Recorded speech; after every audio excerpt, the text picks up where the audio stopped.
Juan José, ¿qué ha supuesto Camarón en la historia del flamenco? En la historia del cante flamenco, Camarón ha supuesto lo que siempre se dice un antes y un después, una bisagra entre dos momentos históricos del flamenco, el que precede a los años 60, está muy marcado por esa dualidad notable y también genial que supusieron Manolo Caracol y Antonio Mairena como máximos referentes, y la transformación que supone la emergencia de Camarón de la Isla con la colaboración especial de Paco de Lucía durante los primeros discos y después en solitario, desde luego una confluencia que despertó mucha controversia y muchos, sobre todo, enormes momentos de magia, que todavía perduran, por cierto. Claro, en el tiempo. Y desde tu punto de vista, ¿cuáles fueron sus principales aportaciones en este campo? Bueno, yo creo que él, sobre todo, es un cantador muy versátil, que es capaz de congeniar en un momento histórico muy concreto, que es el de la cultura del pop rock de los años 60 y 70. Es capaz de dialogar desde el flamenco con otras músicas sin alterar el flamenco, sin dejar de ser flamenco. Introduce, sobre todo en el disco a partir de La leyenda del tiempo, introduce elementos que tienen que ver con el jazz, con el rock, con la canción de autor, con otras dimensiones musicales muy distintas, la música oriental, y sin embargo ser radicalmente flamenco también de una manera revolucionaria, como son sus discos con Paco y con no solo los anteriores a La leyenda, sino los posteriores, por ejemplo como El agua, que sigue siendo también un disco de referencia en ese sentido. Su voz es una voz muy peculiar, una voz malentendida en su tiempo, quizás porque en principio pareciera muy estridente para los gustos de la época, y si en cambio José logra educarnos el oído para que su voz sea ahora plenamente identificada como una de las grandes voces, no solo del flamenco, sino del mundo. Suele aparecer en las listas de las grandes especialistas en música como un referente a escala mundial, como una de las mejores voces del siglo XX. ¿Y qué lugar ocupa actualmente el flamenco dentro de la cultura andaluza? Yo creo que el flamenco hoy en día, de haber sido un fenómeno no solo musical, sino sociológico, perseguido, como perseguidos estuvieron sus principales actores, que son los gitanos hasta el año 78, que estuvieron vigentes ordenanzas de la Guardia Civil que exigían la vigilancia de cerca sobre todo los gitanos andarríos, los gitanos nómadas, y el flamenco se prohibía en muchas esferas.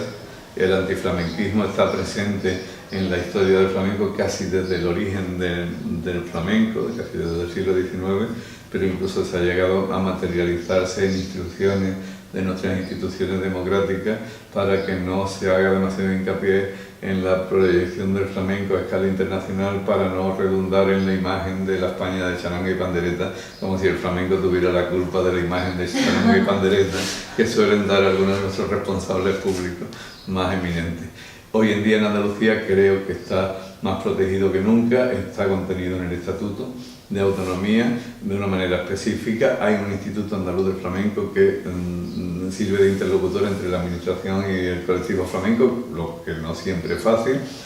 Hay una proyección internacional y hay una declaración del flamenco como patrimonio inmaterial de la humanidad, que a veces se dice, bueno, ¿eso para qué le sirve al flamenco? Bueno, para que le sirve a Úbeda ser patrimonio de la humanidad, a Carmona ser patrimonio de la humanidad, no importa para qué sirva, lo importante es que el reconocimiento, porque eso siempre aporta algo, sobre todo protección.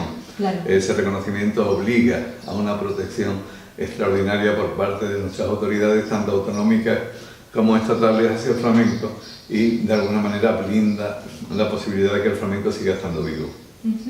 ¿Crees que el flamenco es un arte quizá para gustos minoristas? ¿Crees necesario acercar el flamenco hacia los más jóvenes? Pero eso es como cuando te preguntan, ¿usted qué se llevaría a una isla desierta? La respuesta más sensata sería, ¿y a mí qué se me ha perdido en una isla desierta? El flamenco es tan versátil, es tan enorme, que cabe en un cuarto de cabales y cabe en un estadio, o transmitido en streaming para millones de espectadores, y sigue siendo flamenco. ¿Para qué vamos a preguntarnos qué es más flamenco? Si el flamenco de la camisa partida en un cuartito entre aficionados por el flamenco que entusiasma a 3.000 japonesas en el centro de Tokio. Es flamenco y hay para todos los gustos. ¿Para qué debatir la pureza del flamenco? La pureza del flamenco. No, yo no me refería a eso, me refería sí. Si crees necesario incentivar este arte, acercar más este arte a los jóvenes, que quizás los jóvenes están en otro tipo de gustos musicales actualmente. Yo creo que sí, yo creo que es necesario por lo menos mostrar que existe, visibilizarlo, y otra cosa es que elijan lo que quieran. Lo que ocurre es que el flamenco no es un arte fácil en la mayoría de los casos.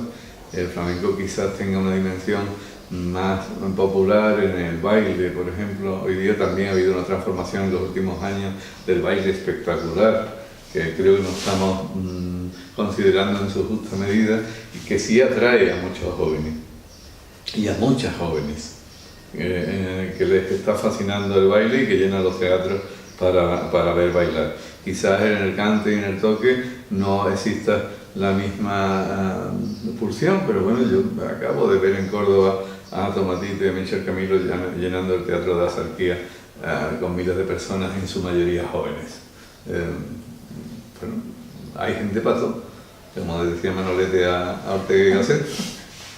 Estupendo. Como director del Centro Andaluz del Atleti y como periodista, ¿cómo ves el estado de la literatura en nuestro país actualmente? Bueno, creo que en primer lugar nunca se ha escrito tanto en España y nunca se ha publicado tanto en España en la historia, y nunca las ediciones han sido de libros han sido tan enormes como hoy en día. Es verdad que la crisis económica y la crisis tecnológica y probablemente la de valores ha afectado a la literatura como ha afectado a otros aspectos, y no se vende tanto como hace 10 años. Antes, para estar en el ranking de los grandes escritores del primer nivel, tenían que vender 150.000 ejemplares. Ahora eso ha pasado a ser 15.000 ejemplares. Algo ha ocurrido y eso ha perjudicado a las ventas y a todo el circuito industrial en torno a la literatura. Pero como también en el caso español, lamentablemente partíamos de unos mínimos, muy mínimos, pues este es un país de analfabetismo crónico, en donde los índices de lectura no han sido iguales que en el ámbito anglosajón, en el ámbito francés.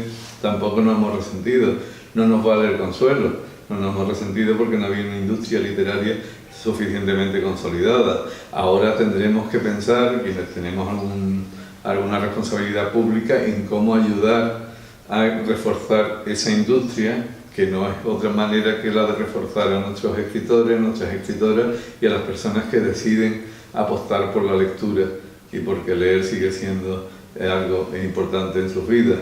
Intentar contagiarle el vicio de la literatura, porque es una pasión muy reconfortante, que entre otras cosas nos permite rozar la eternidad, porque probablemente quien lea vive más de una vida. La verdad es que sí. Y ya por último, Juan José, también hemos hablado como periodista, ¿cómo ves el estado del periodismo actualmente? Yo creo que como muchas otras cosas estamos ante un cambio de modelo de negocio en torno a la edición periodística, que no sabemos cómo se va a resolver, porque es muy complicado rentabilizar el periodismo online, que sería la desembocadura natural del periodismo escrito, y realmente padecemos una crisis muy seria en ese sentido desde el punto de vista del mercado, de la industria periodística, pero también existe una crisis estrictamente profesional. De un lado, nos han hecho creer que la información consiste en las noticias, y de ahí que mucha gente se sientan periodistas captando con un móvil una escena de la vida cotidiana y colocándolo en la red. Eso tenemos la culpa los periodistas, que aceptamos comulgar con las ruedas de molino de que las noticias de por sí eran periodismo y era información. No, a veces la información se oculta entre las noticias. Para que exista información hace falta la noticia, hace falta el análisis plural de esa noticia, la opinión contrastada y probablemente un historial de dónde viene esa noticia, y eso dejamos de hacerlo hace mucho tiempo. En estos momentos de crisis en la que la mayor parte de las empresas han apostado por comprar nueva tecnología, el New York Times, que sigue siendo un referente en todo esto, como decía hace poco Juan Cruz, a partir de su último libro, Un golpe de vida, el New York Times ha decidido invertir en periodistas y en contratar buenos periodistas para que la gente siga queriendo leer el New York Times. En la mayor parte de los casos, especialmente en nuestro país, el fenómeno ha sido al contrario. Se han despedido periodistas, se han contratado comerciales, se han despedido periodistas, se han comprado máquinas, y las máquinas y los comerciales complementan la industria del periodismo, pero no la hacen. Claro que sí. Pues muchísimas gracias. A vosotros.